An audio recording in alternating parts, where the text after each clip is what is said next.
जब वो घर से निकल गया, अब भूख तो लगती थी ज्यादा, तो जैसे वो गया तो एक आश्रम मिला। आश्रम के बाहर एक महात्मा जी बैठे थे। महात्मा जी बैठे थे तो महात्मा जी अच्छे हट्टे कट्टे महात्मा जी। उसने सोचा कि यहाँ खाने पीने की बहुत अच्छी व्यवस्था है। भाई व्यवस्था अच्छी, जब तो महात्मा जी अच्छे हट्टे कट्टे हैं। तो बोले गुरुजी एक काम करो, गुरुजी हमको भी रख लोगे अपने आश्रम में? गुरुजी बोले तुम कौन हो? तो अपना परिचय दिया। बोले हमको लोग रामदास कहते हैं। बोले अच्छा। बोले बेटा यहाँ रहोगे, रहने के लिए कोई मनाही नहीं है, लेकिन यहाँ तुम्हें सेवा करनी पड़ेगी। बोले गुरुजी किसकी सेवा? बोले भगवान की सेवा। तो बोले भगवान की सेवा करते रहेंगे, लेकिन गुरुजी एक बात बताओ, भोजन की क्या व्यवस्था है? गुरुजी बोले भोजन की व्यवस्था, बोले भोजन भंडारा चलता है, 5 वक्त भंडारा चलता है। बोले गुरुजी 5? बोले हाँ। तो बोले गुरुजी हम 5 ही में अगर बैठ जाए तो? गुरुजी बोले बड़ा भूखा आदमी है ये तो, 5 पंगत में बैठना। गुरुजी बोले चलो कोई बात नहीं है, 5 में बैठ जाना। अब वो वहीं रहने लगा, बढ़िया भगवान की पूजा करता है। और गुरुजी ने समझा दिया कि देखो बेटा जब भी भोजन करो तो सबसे पहले भगवान को प्रसाद लगाना। तो जैसे ही वो भगवान को अब भोजन करता है तो भगवान को प्रसाद लगाता है। देखिए उसकी सरलता।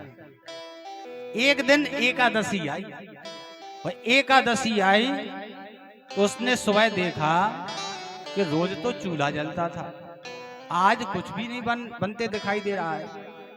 गुरुजी के पास गया, बोले गुरुजी आज क्या बात है, आज कुछ काम भंडारे का दिखाई नहीं दे रहा है, भंडारे का काम आज बंद क्यों है? गुरुजी बोले आज तुम्हें पता है एकादशी है। वो कहने लगा गुरुजी एकादशी तो मतलब? बोले एकादशी के दिन सब लोग व्रत रहते हैं, जो भी आश्रम में हैं हम सब लोग व्रत रहेंगे, एकादशी है। बोले गुरुजी एक काम ना करो।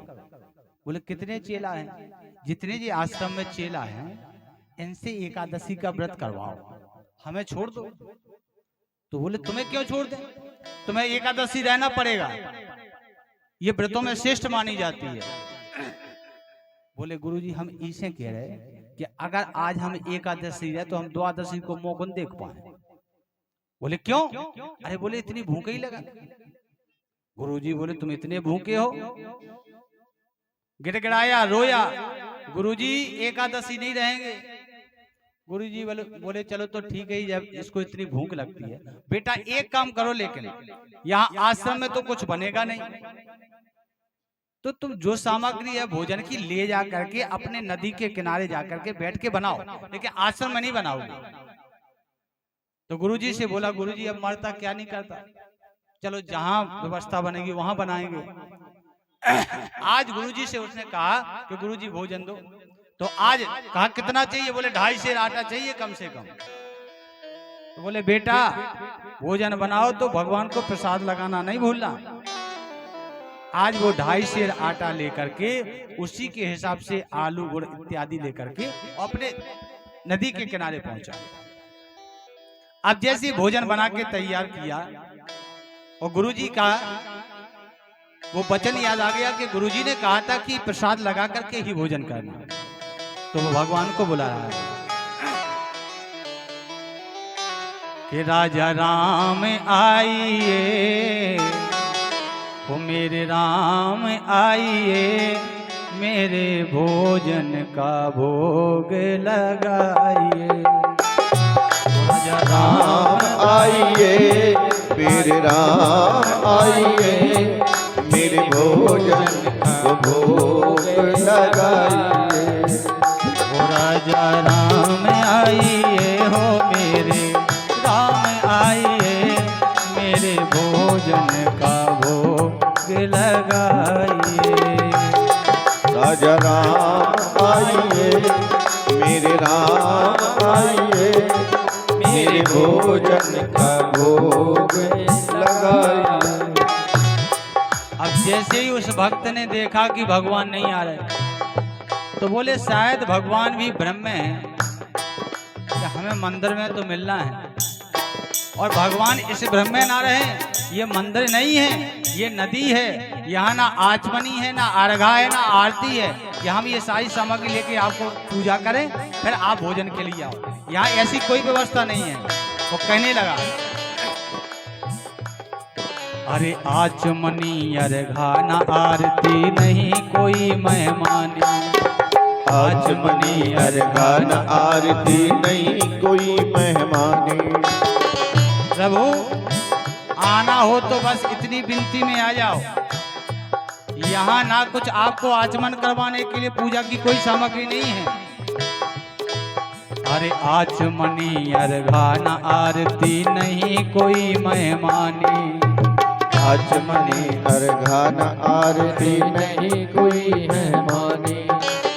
ये जो भोजन रखा है ना, अरे रूखी रोटी खाओ प्रेम से, रूखी रोटी खाओ प्रेम से, पियो नदी को पानी।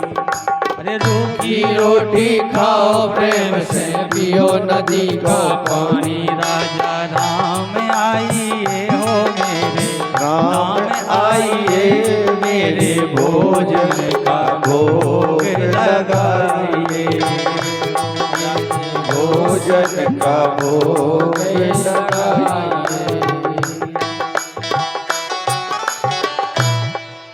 और कहा प्रभु जब भगवान नहीं आए तो बोले लगता है भगवान भूल रहे।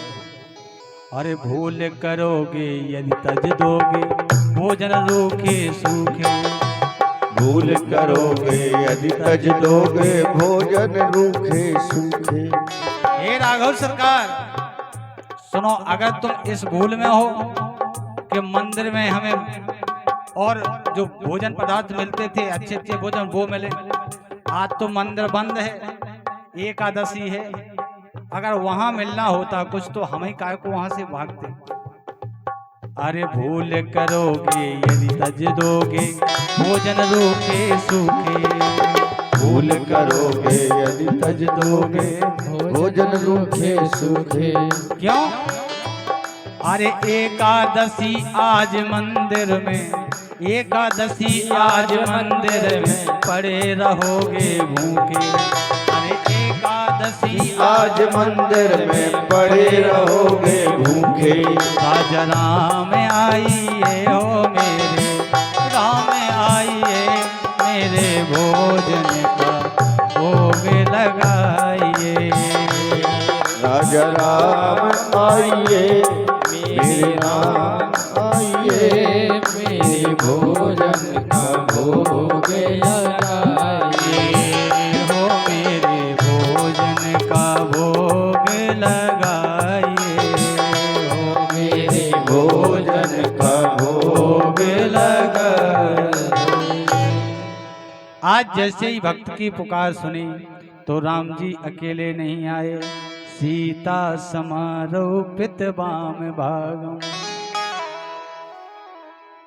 जैसे ही भगवान श्री राम और जानकी जी प्रकट हुए, भक्त ने देखा दोनों को और देख के बहुत प्रसन्न हुआ। बोले लेकिन गुरुजी ने तो कहा था कि एक भगवान आते हैं, वो यहाँ तो दो दो भगवान आ गए। अब वो भगवान की ओर देखे और भोजन की ओर देखे। राम जी कहने लगे, अरे भक्तराज क्या देख रहे हो? बोले कुछ नहीं देख रहे। बोले नहीं बताओ क्या बात है? बोले बात ये है कि गुरुजी कहते थे एक भगवान आते हैं, तो हम तो एक को बुलाया था, ये दो कहां से आ गए? अब बोले भोजन की तरफ हम इसलिए देख रहे कि कम से कम थोड़ी बहुत तो एकादशी आप लोग करवाई दोगे, क्योंकि 2.5 से वो केवल हमारे लिए थोड़ा बहुत बचता तो आपको प्रसाद लगा देते, लेकिन आप एक ना आकर के दो दो आ गए हो। भगवान ने कहा देखो आपने बुलाया तो हम आ गए ना। बोले वो तो बात ठीक है कि आप आ गए, लेकिन इंतजाम तो केवल एक का था ना।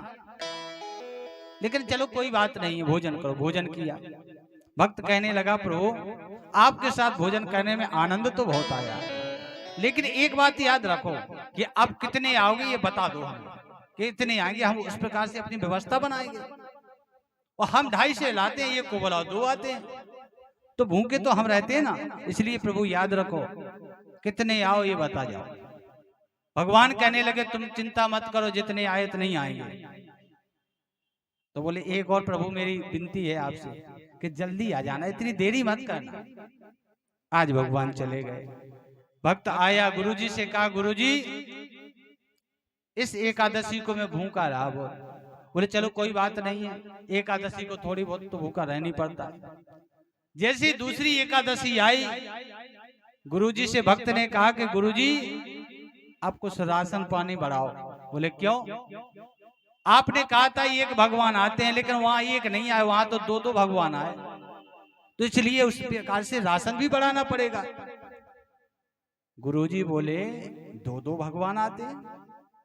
गुरुजी विचार करने लगे कि हो सकता है कुछ भूखा रहा होगा, इसलिए ये कह रहा है कि और भोजन चाहिए और सामग्री बढ़ाओ। चलो कोई बात नहीं, कितना चाहिए? बोले 5 सेर आटा कर दो। गुरुजी ने 5 सेर आटा कर दिया। अब वो 5 सेर आटा लेकर के उसी के हिसाब से आज सब्जी की सामग्री लेकर के नदी के किनारे पहुंचा।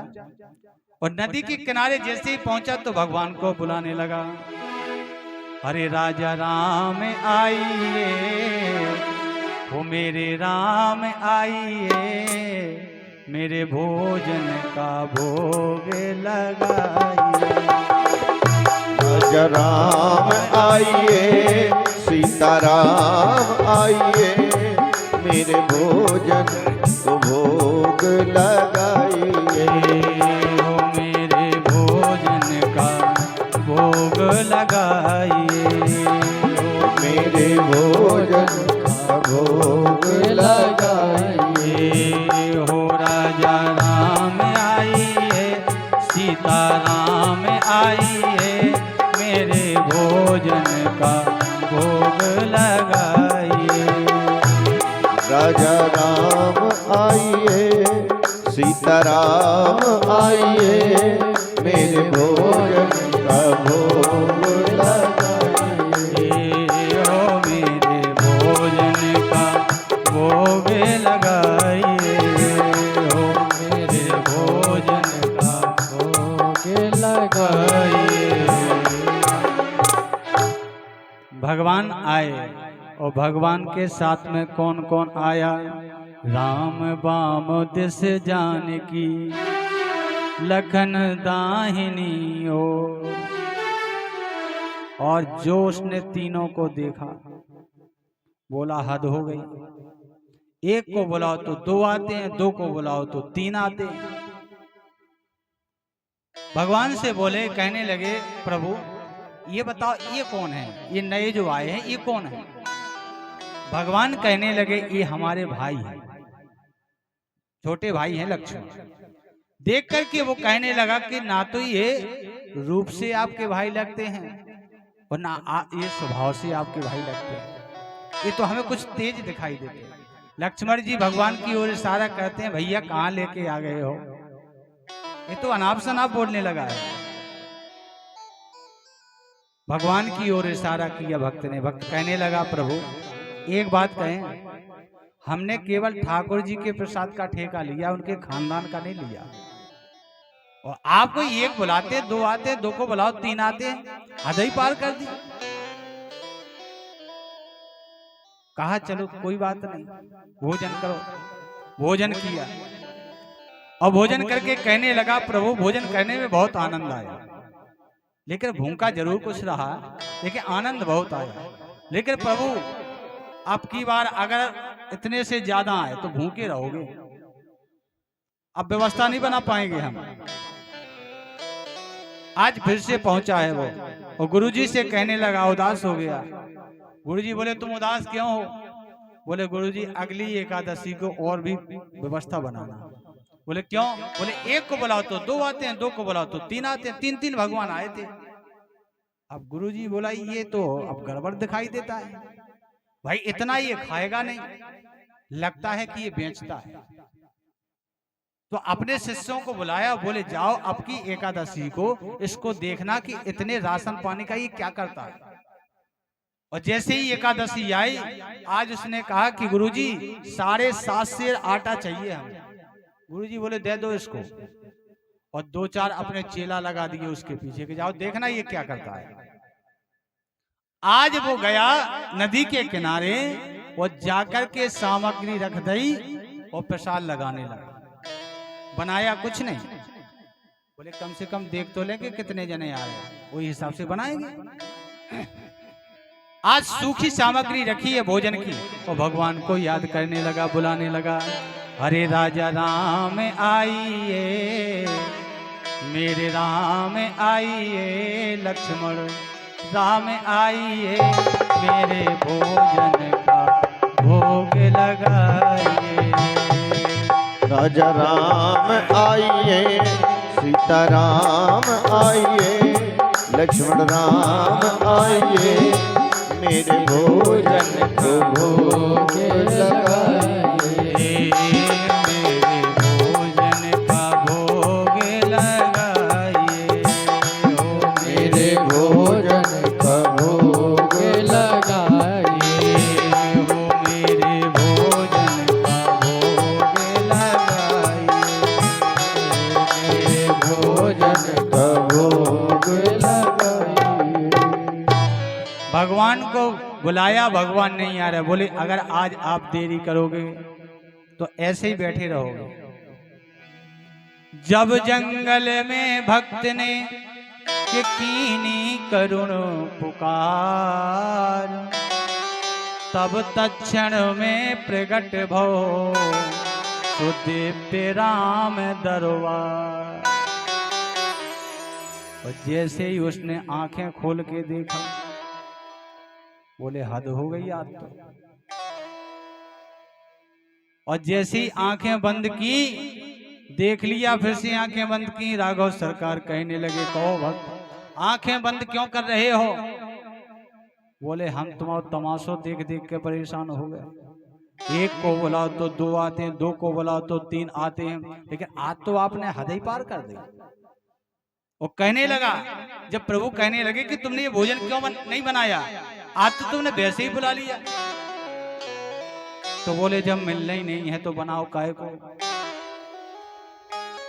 आंखें बंद क्यों किए हो? बोले हम बनते हो खाते देख भी तो नहीं सकते। भगवान हंसने लगे, बोले धन्य है। भक्त कहने लगा,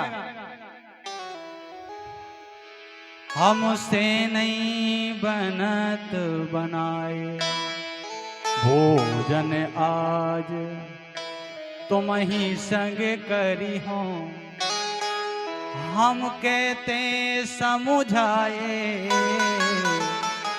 हमसे नहीं बनत बनाए। और हद तो यहाँ हो गई। अरे मानुष की तो बात को कहे, अरे मानुष की तो बात को कहे, बानर हूँ संग लाए, हमसे नहीं बनत बनाए। बोले प्रभु हद तो अब हो गई। अरे चलो आदमी आउत रहे तो आउत रहते, कोनो बात नहीं हती, लेकिन बंदरन का संगे ले आए। तुमने का समझे थे भंडारो चल रहा का? भगवान हंसने लगे। भगवान ने इशारा किया भरत जी की ओर कि विश्व भरण पोषण कर जोई, पिता कर नाम भरत ऐसे होई। भरत जी से कहा भैया भंडारा बनाने के लिए तैयार हो जाओ। जानकी जी को इशारा किया, श्री भरत जी भंडारे बनाने लगे। श्री भरत जी भंडारे बनाने लगे। भरत जी भंडारे बनाने लगे। श्री भरत जी भंडारे बनाने लगे।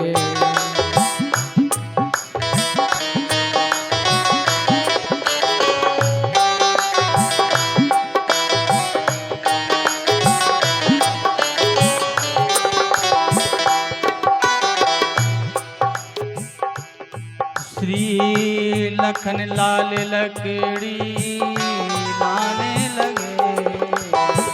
लखन लाल लकेड़ी लाने लगे। भरत जी भंडारे बनाने लगे। भरत जी भंडारे बनाने लगे। श्री भरत जी भंडारे बनाने लगे। श्री भरत जी भंडारे बनाने लगे। आज भंडारा तैयार हुआ और जब भक्त से कहा कि भैया आंखें खोलो, बोले आंखें काय पे खोलें, जब बचे तब तो खोलें। अरे जब एक बुलाओ दो आए, दो बुलाओ तीन आए, तीन में नहीं बचता था, तो आज तो कितने जने हो? बोले चारों जने तो आप हो, एक आपकी श्रीमती जी हैं और बोले एक जो बंदरा ले आए। अब बोले इतनन में से अगर कछु बचे तो आंखें खुलवाइयो, नहीं तो हम तो आंखें बंद करें। और आज तो हमें ऐसा लगता है कि शायद हमारी आंखें खुल पाए। राम जी कहने लगे भैया ऐसी बात नहीं है, आज भंडारा पर्याप्त है। तो आज भक्त ने खूब भंडारा पाया। बोले महाराज आज तो बिल्कुल भूखे नहीं रहे, इतने लोग ज्यादा भी आ गए फिर भी हम भूखे नहीं रहे, क्या बात है? तो आज राघव सरकार कहने लगे हमारे इन भैया को देख रहे हो, ये भरत जी हैं, ये जब भोजन बनाते हैं तो कमी नहीं पड़ती है। विश्व भरण पोषण कर जोई ताकर नाम भरत अस होई। इनके भंडारे में कोई कमी नहीं पड़ती महाराज। आज भंडार पाया, भक्त कहने लगा प्रभु बहुत आनंद आया। इधर गुरुजी ने जो चेला भेजे थे, कुछ देर हो गई तो गुरुजी आ गए। गुरुजी बोले हम तो देखें आखिर क्या करता है। अब गुरुजी झाड़ियों में से देख रहे और चेला भी देख रहे, लेकिन वहां कोई दिखाई नहीं दे रहा है केवल उस भक्त के अलावा। जैसी लौट के आया बोले ये बताओ तुम्हारे भगवान कहाँ है? तुम कहते थे एक बुलाओ तो दो आते हैं, दो बुलाओ तो तीन आते हैं। भक्त कहने लगा गुरुजी आप पहचान नहीं पाए, अभी अभी तो हम लोग साथ में भोजन कर रहे थे, आपने नहीं देखा। अब गुरुजी ने जैसे आंखें बंद करके देखा, समझ गए कि निश्चित भगवान के दर्शन हो गए। गुरुजी कहने लगे बेटा अब तुम शिष्य नहीं हो, अब तुम हमारा गुरु बन जाओ, क्योंकि आज तक मेरा जीवन निकल गया सेवा करते करते प्रभु की। आज तक प्रभु ने मुझे एक भी झलक नहीं दिखाई, लेकिन तुझे भगवान ने दर्शन दिए, तू धन्य है। आज गुरुजी ने आज उस भक्तराज के चरणों को पकड़ लिया, मुझे तो दर्शन कराओ। अब भक्तराज बोले अब तो गड़बड़ी है। फिर से भगवान का ध्यान किया, प्रभु मेरे गुरुजी को भी दर्शन दो। तो प्रभु ने आज गुरुजी को दर्शन दिए, गुरुजी धन्य हो गए। बोलिए गोविंद भगवान की जय हो। कहने का तात्पर्य है कि भगवान के लिए सरल बनो, सरलता लाइए। आज जट भरत जी महाराज जैसे कुछ बड़े हुए, पिता ने सोचा कि चलो इनको पढ़ने के लिए भेजें, ब्राह्मण हैं, कुछ कर्मकांड सिखाएं। तो जैसे उन्होंने आश्रम में भेजा, आश्रम में से 6 महीने बाद घर बुलाया, तो उन्होंने कहा बेटा तुमने क्या सीखा, गायत्री मंत्र सुनाओ। तो भरत जी बोले कि अगर आज हमने गायत्री मंत्र सुना दिया तो कल ये कहेंगे कि तुम पंडिताई करो। और देखो 3 धन पचावो बहुत मुश्किल को हो। 3 धन कौन से हैं जो पचते नहीं हैं? एक नानी को धन, ध्यान देना, एक नानी को धन, दूसरो बेईमानी को धन और तीसरो जजमानी को धन, जो बड़ी मुश्किल में पचा। प्रैक्टिकल कर लियो। अगर आपने इस धन को कमा करके अगर दान नहीं किया, धर्म नहीं किया, तो चाहे वो कितनों बड़े पंडित जी हों और चाहे को कितनों अमीर होए और नानी को धन मिलो होए और धर्म में खर्चा ना करे, निश्चित है कि उसका जीवन बिगड़ जाएगा। इसी प्रकार से ब्राह्मण का अगर ब्राह्मण लेता है, ब्राह्मण के कितने कर्म है? 6 कर्म। शिक्षा लेना, शिक्षा देना, यज्ञ करना, यज्ञ कराना और दान लेना और दान देना। 6 कर्म है। अब केवल लेते जाओ, देव कछु ना। और ऐसे ही है बेईमानी को धन। भैया को हिस्सा खा के देखियो, 1 महीना ना हुई हो उसको परिणाम मिल जाए आपको। इसलिए ये तीन धन बड़ी मुश्किल में पचते हैं, और पचते हैं तो वो धर्म करके पचते हैं। इसलिए इन तीन धनों से बचो, और अगर नहीं बचना है तो धर्म करो। आज भरत जी महाराज कहने लगे कि अगर हमने गायत्री मंत्र को सुना दिया तो कल ये हमको पंडिताई के लिए कहेंगे कि पंडिताई करो, जजमानी करो। तो जिस हम जाल से छूट करके आए हैं, जिस पिंजरे से हम भाग करके आए हैं, उसी में फिर से फंस जाएंगे। तो भरत जी ने उल्टा सीधा गायत्री मंत्र सुना दिया। पिताजी बड़े नाराज हुए, कितना मूर्ख है, 6 महीने हो गए, 6 महीने में गायत्री मंत्र भी नहीं सीखा तूने, बड़ा मूर्ख है। तो उसके जो परिवार के हैं उसको जड़ कहने लगे भरत जी को, तो उनका नाम हो गया जड़ भरत। आज भरत जी महाराज को लोग मूर्ख समझने लगे, और जैसे जिसकी भक्ति ज्यादा बढ़ जाए ना, जो भक्त हो जाए ना, तो संसार के लोग भी उसको मूर्ख ही समझते हैं। हमने कहा ना कि जो अगर मंदिर ज्यादा जाने लगे ना, वो धर्म का काम करवाने पे बोले वो तो पागल होगा, वो कछु नहीं दिखा, वो पागल है। इसी प्रकार से आज भरत जी महाराज को भी लोग जड़ यानी मूर्ख कहने लगे, इसलिए उनका नाम जड़ भरत हो गया। एक दिन भरत जी से परिवार के लोगों ने कहा कि जाओ तुम खेत पर जाकर के खेत की रखवाली करो। तो खेत पर रखवाली करने के लिए गए, तो जैसे जो भी जानवर आता है वो फसल चरने लगता है, तो ये उसको रोकते नहीं, चरने देते। भाई आया, उसने कहा क्या तुमको रखवाली के लिए भेजा था, तुम ये क्या कर रहे हो? भरत जी बोले कि देखो जो आत्मा हमारे अंदर, जो इस जानवर के अंदर भी है, उसको भी भूख लगती है, हमको प्यास लगती है, उसको भी प्यास लगती है। ज्ञान देने लगे। घर के बड़े नाराज हुए, बोले तुम घर से निकल जाओ। भरत जी महाराज घर से निकल गए, और आज जब करने के लिए भजन करने लगे, इधर एक राजा ने मां काली की बलि के लिए एक मनुष्य को पकड़ा, और संयोगवश वो मनुष्य वहां से भाग गया। अब बलि के लिए कोई ना मिले, तो राजा ने कहा कि कोई भी मिले उसको पकड़ करके ले आओ। तो भरत जी मिल गए। भरत जी को पकड़ के जैसे ही गए, भरत जी को नहलाया, सुंदर वस्त्र पहनाए गए, और जैसे ही महाकाली के मंदिर में गए, और सामने खड़ा किया, और जैसे ही राजा ने तलवार को निकाला, मारना चाहा, और वैसे ही मां काली प्रकट हो गई, और उसने क्या किया कि उसकी खड़क को लेकर के और जितने भी वहां थे सबको मार दिया, राजा को भी मार दिया, अपने भक्त को हृदय से लगा लिया। आज महाकाली ने भरत जी को बचाया। इधर सिंधु सौवीर देश का राजा रहुगढ़ कपिल मुनि के आश्रम में तत्व ज्ञान लेने के लिए पालकी में बैठ करके जा रहा था। रास्ते में एक कहार बीमार पड़ गया, पालकी ढोने वाला एक बीमार पड़ गया। राजा ने कहा कि कोई कहार देख करके आओ जो मेरी पालकी को ले जा सके।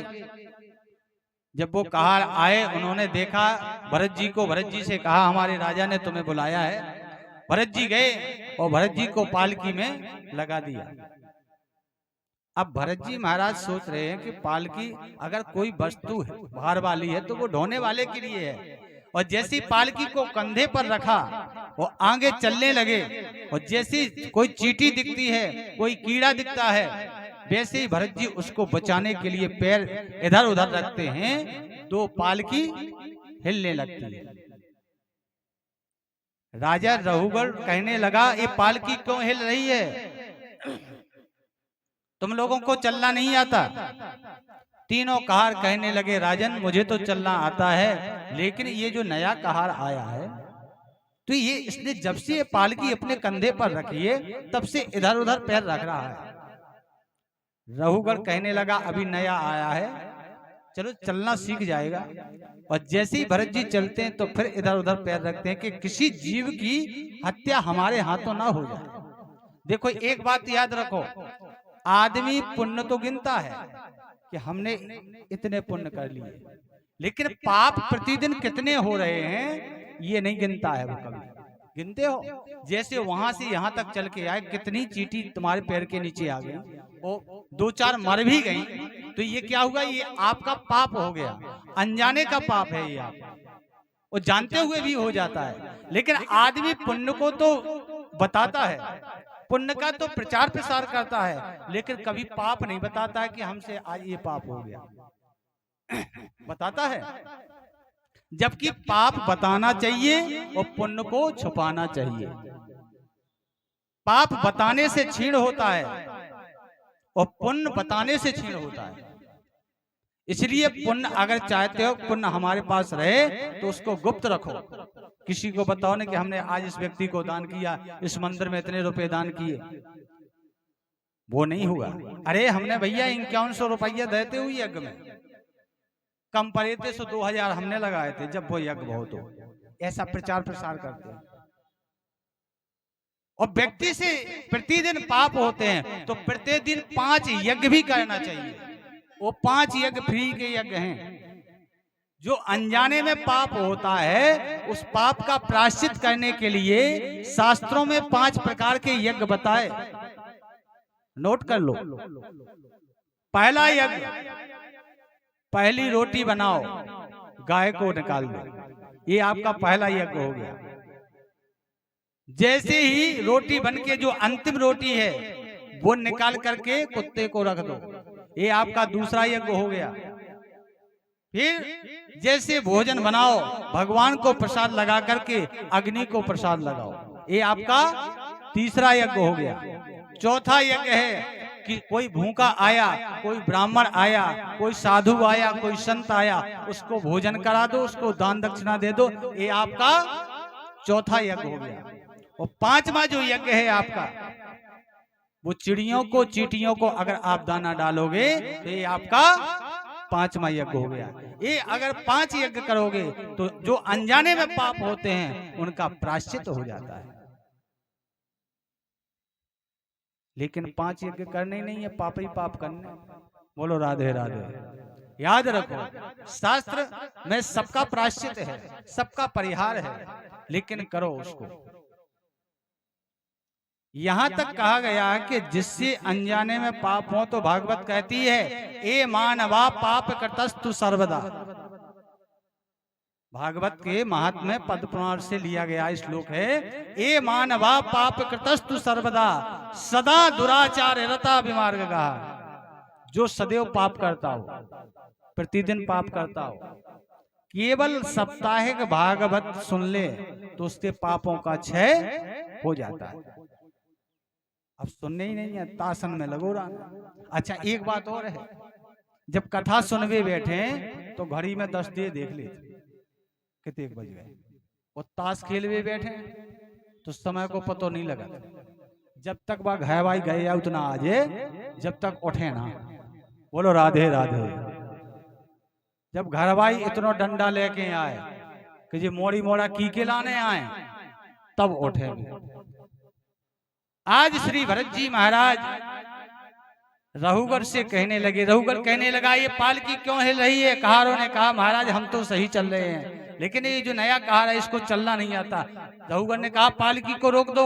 पालकी रोक दी गई। पालकी से नीचे रघुगर उतरा। वो कहने लगा अरे मूर्ख, ये जो तेरा शरीर है कितना मोटा है, तू पतला है नहीं, फिर भी तुझे चलना नहीं आता है। और ये जो पालकी है ना, ये तेरे लिए ढोने के लिए है। आज भरत जी चुप रहे, बोले बोलता क्यों नहीं है? भरत जी कहने लगे महाराज, त्वयोदितम व्यक्तम विप्रलब्धम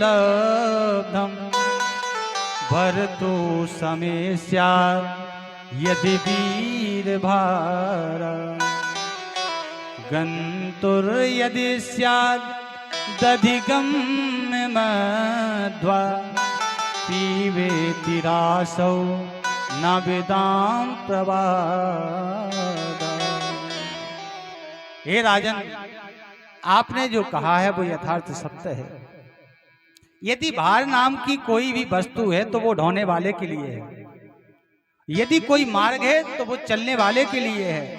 और मोटा होना पतला होना ये सब शरीर के लक्षण हैं, आत्मा के लिए कुछ भी नहीं है। शरीर मोटा हो चाहे पतला हो, चाहे छोटा हो चाहे बड़ा हो, लेकिन आत्मा तो सब में है। आत्मा का कोई आकार नहीं होता। शरीर जरूर मोटा पतला हो सकता है, ऊंचा हो सकता है, नीचा हो सकता है, लेकिन आत्मा का कोई आकार नहीं होता राजन। दूसरी बात, आपने कहा कि तुझे चलना नहीं आता, तो मार्ग जो है वो चलने वाले के लिए है, लेकिन अगर जीवन में व्यक्ति को चलना आ गया तो समझ लो जीवन बिल्कुल सफल है। लेकिन आदमी का जीवन निकल जाता लेकिन उसको चलना नहीं आता, कैसे चलना है।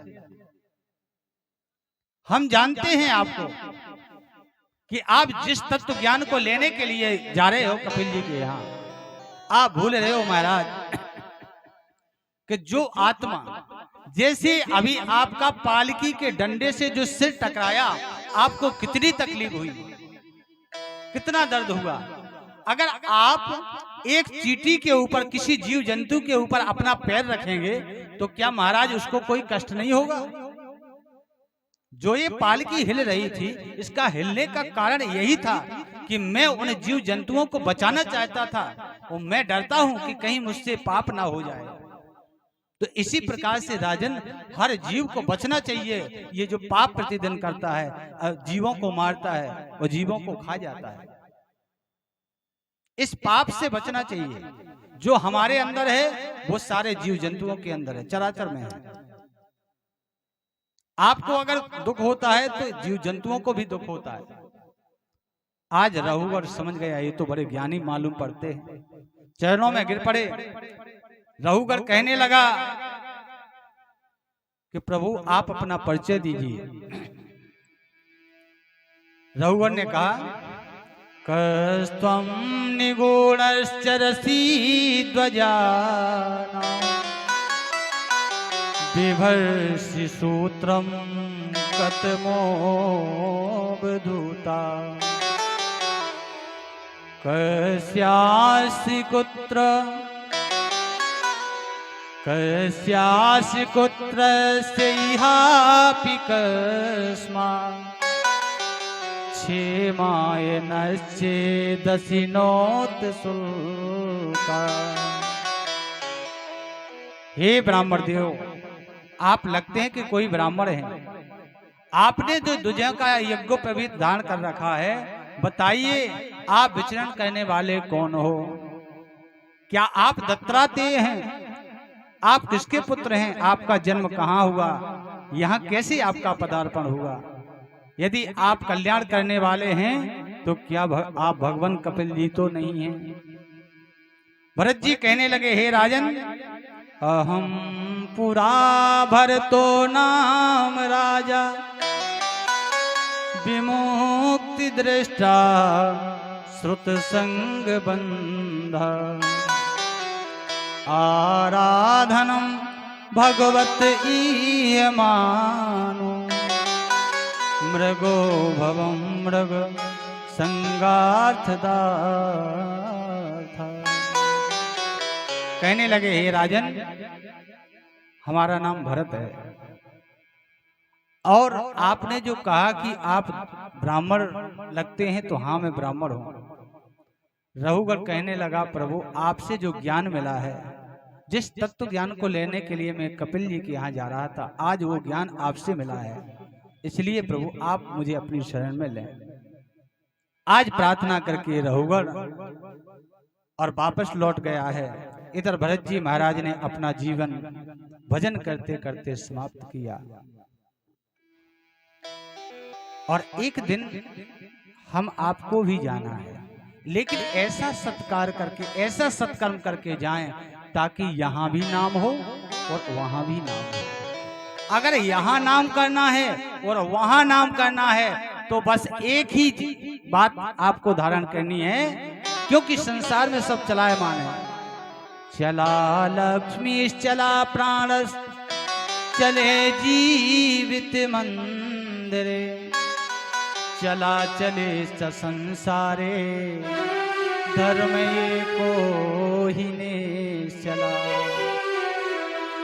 लक्ष्मी को तुम समझते हो, सब लोग दीपावली पे पूजा करते हैं, लक्ष्मी जी आ जाएं, लक्ष्मी जी आ जाएं।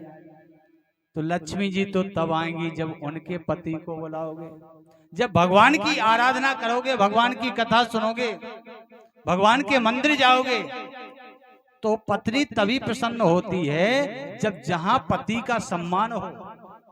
जहां पति का सम्मान है वहां पत्नी जाएगी, तुम ना बुलाओ तब भी जाएगी। इसलिए आज का आदमी काम क्या करता है कि लक्ष्मी तो चाहता है लेकिन लक्ष्मी पति को नहीं चाहता है। कारण यही है। इसलिए बुरो लगे चाहे नो जी, एक दिन गोनो होनो जी। बुरो लगे चाहे नो जी, एक दिन गोनो होनो जी। बुरो लगे चाहे नो जी, एक दिन गोनो होनो जी। बुरो लगे चाहे नो जी, एक दिन गोनो होनो जी।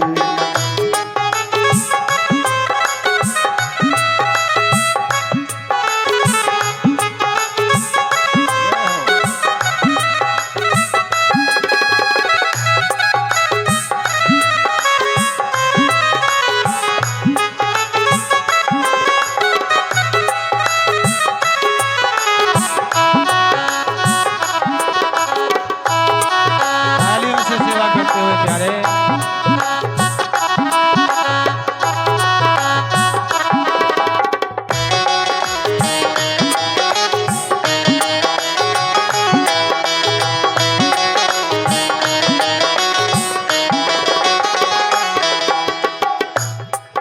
बुरो लगे चाहे नो जी, एक दिन गोनो। बुरा जरूर लगता है कि मरना है, लेकिन सत्य मृत्यु ही है। इसलिए कहा है कि आयल बउआ लौटत नैया, आयल बउआ लौटत नैया, आयल बउआ लौटत नैया, आयल बउआ लौटत नैया, आयल बउआ लौटत नैया। आयल बउआ लौटत नैया। अरे चाहे तोल दो सोनो जी, सोनो जी, एक दिन गोनो होनो जी। बुरो लगे चाहे नो जी, एक दिन गोनो होनो जी।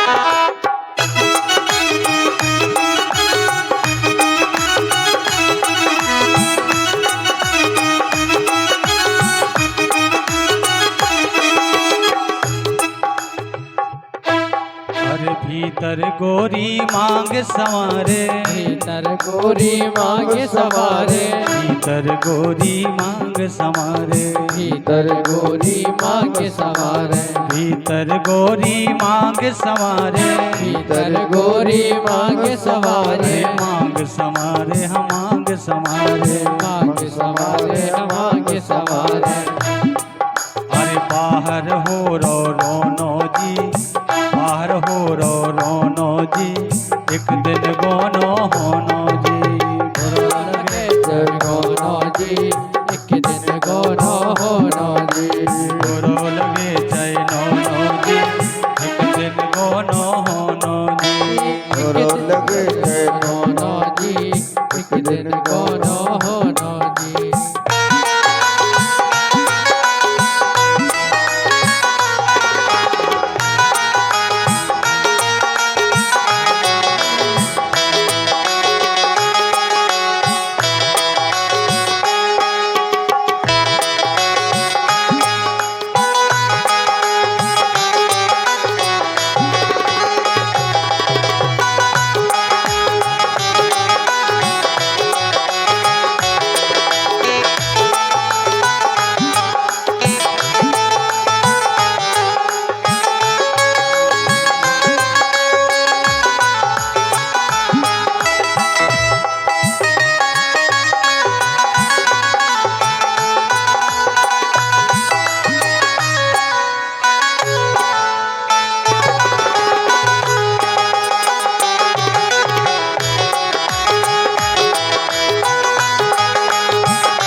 और जब अंत समय आता है,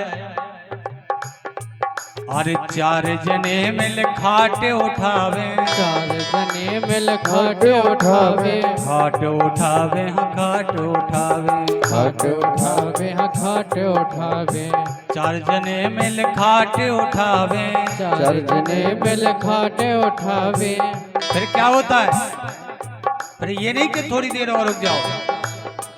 अरे ले चल होनो जी, ले चल होनो जी, एक दिन गोनो होनो जी, गोरो लगे नोनो जी, एक दिन गोनो होनो जी, गोरो लगे जय गोनो जी, एक दिन गोनो होनो जी।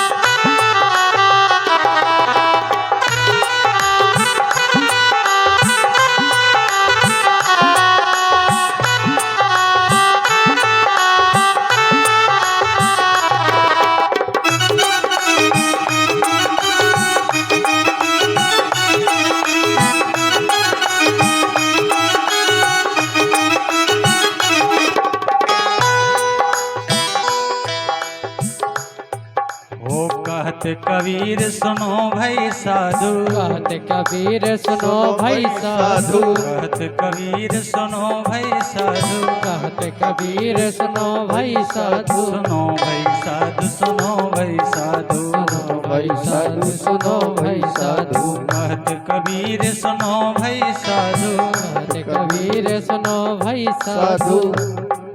और जीवन को न ठिकानो जी, जीवन को न ठिकानो जी, एक दिन गोनो होनो जी, बुरो लगे चैनो जी, एक दिन गोनो होनो जी, गोरो लगे चैनो जी, एक दिन गोनो होनो जी। अरे एक दिन गोनो होनो जी, एक दिन गोनो होनो जी, एक दिन गोनो होनो जी, एक दिन गोनो होनो जी, बुरो लगे चैनो जी, एक दिन गोनो होनो जी, बुरो लगे चैनो जी, एक दिन गोनो होनो जी, बुरो लगे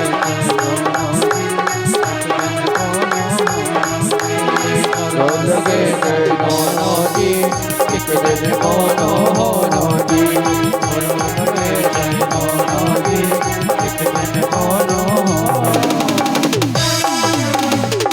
प्रेम से बोली गोविंद भगवान की जय हो। श्रीमद् भागवत महापुराण की जय हो।